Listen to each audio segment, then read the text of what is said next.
Pemirsa, inilah informasi terpopuler di situs cnbcindonesia.com yang menjadi sorotan pasar keuangan dalam Hot News. Dan kini kita ke informasi yang pertama. Ada Rusia yang tembak rudal balistik ke Kiev. Ya, Presiden Rusia Vladimir Putin bagikan mengamuk. Serangan rudal Rusia menghantam ibu kota Ukraina Kiev dan menewaskan 1 warga sipil dan melukai 4 lainnya pada Rabu 12 Februari 2025. Dilansir AFP, 2 orang dirawat di rumah sakit dan 1 orang dirawat di tempat kejadian. Andriy Yermak, Kepala Kantor Kepresidenan Ukraina mengatakan sistem rudal dan pertahanan udara di sekitar Kiev bekerja melawan rudal balistik yang datang. Adapun menurut layanan darurat negara Ukraina, serangan itu menyebabkan kerusakan dan kebakaran di sedikitnya 4 distrik di ibu kota. Baik Rusia maupun Ukraina saat ini bersaing untuk mendapatkan keuntungan di medan perang menjelang negosiasi yang diharapkan akan dimulai pada awal masa jabatan kedua Presiden Amerika Serikat Donald Trump.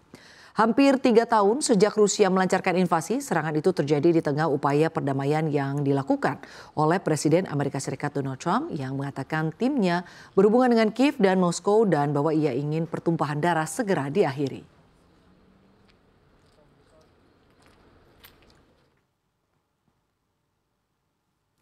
Kita ke informasi berikutnya pemirsa, yakni terkait Trump yang menjadi juru damai Rusia-Ukraina. Presiden Amerika Serikat Donald Trump melobi Presiden Rusia Vladimir Putin dan Presiden Ukraina Volodymyr Zelensky untuk mengakhiri perang. Pembicaraan tersebut dilakukan Trump melalui telepon. Panggilan telepon antara Trump dan Putin berlangsung lebih dari 1 jam. Trump menggambarkan percakapan tersebut sebagai langkah menuju perdamaian. Trump berujar Putin setuju dengan kampanyenya, yakni akal sehat. Bahkan Trump mengklaim keduanya sepakat saling mengunjungi negara masing-masing. Trump juga mengatakan telah melakukan pembicaraan yang baik terkait perdamaian Ukraina-Rusia dengan Zelensky. Trump mengklaim Zelensky pun ingin berdamai. Sebelumnya pada hari Rabu, Menteri Pertahanan Trump Pete Hegseth mengatakan kembalinya Ukraina ke perbatasan sebelum tahun 2014 tidak realistis. Dan pemerintah Amerika Serikat tidak melihat keanggotaan NATO untuk Kiev sebagai bagian dari solusi untuk perang. He says he wants guarantees of security. We'll see what that means. I think when the war ends, one thing he was very strong about, if it ends, he wants it to end.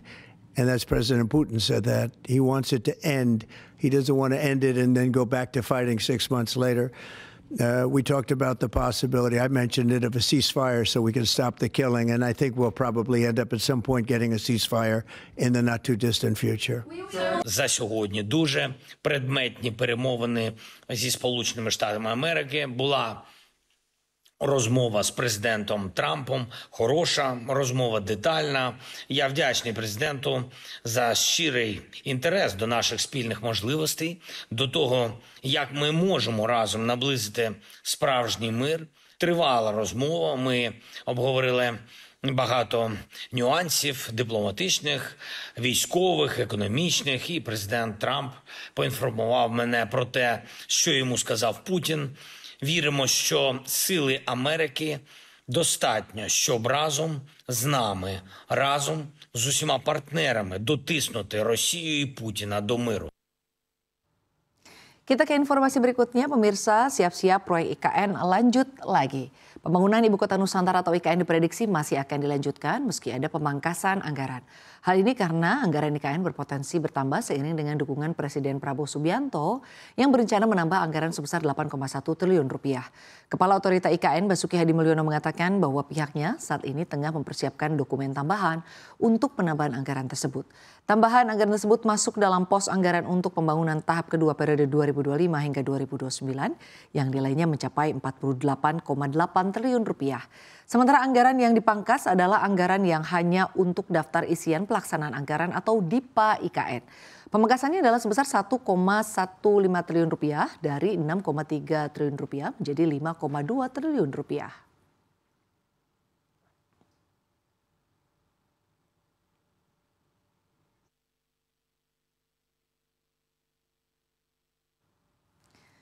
Dan informasi berikutnya adalah terkait rencana ojol yang terima BBM subsidi. Masyarakat Transportasi Indonesia atau MTA mengusulkan ojol bisa mendapatkan bahan bakar minyak atau BBM subsidi dengan cara pakai plat kuning.